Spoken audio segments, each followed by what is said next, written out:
pangit-pangit. Ano?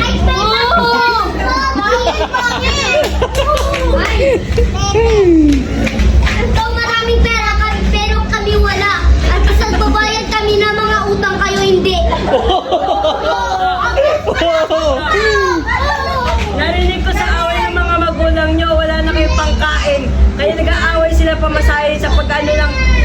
Pamasahe pag-ano ng... Ito, pagtakpan ng kapatid mo sa ospital. Tapos... nga. Tingnan nyo.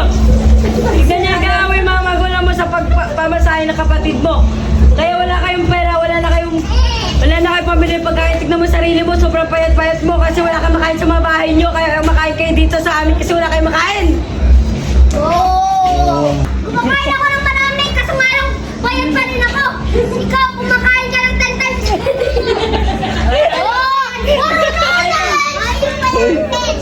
Nakoy, kumakain ka ng marami pero kinakain mo lang noodles. Kalatang wala kayong pamili ng pagkain. Ikaw, kumakain ka ng mga dyan. Anong tayo ng gulay? Pera. Kumakain ka ng gulay. Kumakain ka ng hindi gulay. Tapos hindi po masusunan siya. Okay lang. Yung mga junk food, mga mahal, hindi nyo ako